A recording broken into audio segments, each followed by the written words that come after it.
بسم اللہ الرحمن الرحیم۔ السلام علیکم۔ ایک زمیندار کو اپنے مال مویشی اور گھوڑوں کی رکھوالی کے لیے ایسے ملازم کی تلاش تھی جو جان نثاری سے اس کے فارم کی رکھوالی کر سکے۔ اسے ہمیشہ اپنے ملازم سے شکایت ہی رہتی تھی کہ اسے کوئی محنتی ملازم ملا ہی نہیں۔ زمیندار کے پاس کام کرنے کے لیے زمیندار کی سخت شرطوں سے زچ ہو کر کوئی ملازم بآسانی کام کے لیے تیار بھی نہیں ہوتا تھا۔ ایک بار جب اس زمیندار کو ملازم کی شدت سے تلاش تھی تو ایک مجبور آدمی کام کے لیے پہنچا۔ زمیندار نے اس سے پوچھا، اپنی کسی خوبی کا بتاؤ۔ کام کے متلاشی نے کہا، میں جب بارش یا طوفان ہو تو سکون سے سوتا ہوں۔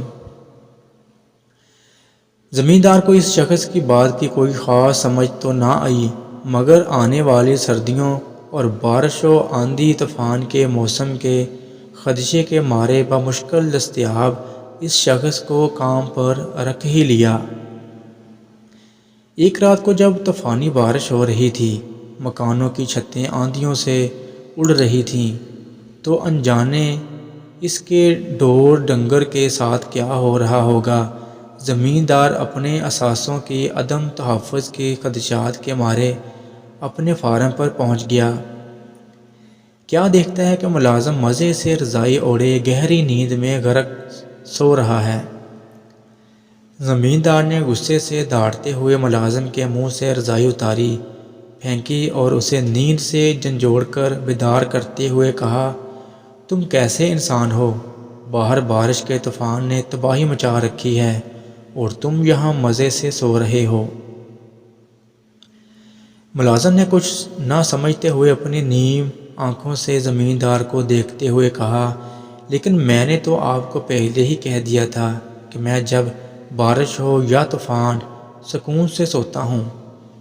زمیندار چیختا جھنگھاڑتا اپنے مال مویشیوں کے احاطے کی طرف بھاگا تاکہ وہ بطور مالک اپنے مویشیوں کے بچاؤ کے لیے کچھ کر سکے، لیکن اسے یہ دیکھ کر حیرت کا جھٹکا لگا کہ اس کے سارے مرغیاں پرندے اپنے اپنے ڈربوں میں احتیاط سے ڈھکے ہوئے اور محفوظ بند بیٹھے ہیں۔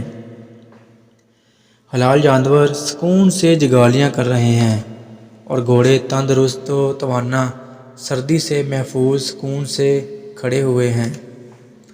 زمیندار نے یہ سب ماجرا دیکھا تو ملازم کی طرف گیا اور اسے معذرت خواہانہ انداز میں کہا، سو جاؤ سکون سے، کیونکہ مجھے اب پتہ چل گیا ہے کہ وہ کون لوگ ہوتے ہیں جو سخت حالات، تنگی ترشی کے وقت اور بارشوں طوفان میں سکون سے سو سکتے ہیں۔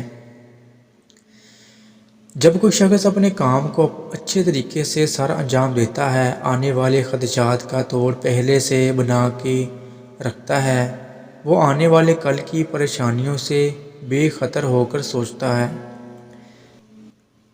اس کام کے لیے کچھ اور نہیں، بس کل کے لیے آج محنت کرنا پڑتی ہے تاکہ وہ پریشانی اور بارش طوفان میں پاگلوں کی طرح بچاؤ کے لیے نہ بھاگتا پھرے۔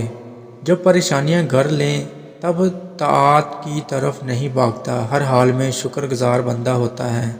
آئیں ہم اپنا جائزہ لیں، ہم نے اپنی قبر میں آنے والی سختیوں سے بچنے کا کیا انتظام کیا ہے؟ اپنی اور دوسروں کی اصلاح کے بارے میں سوچیں۔ اللہ حافظ۔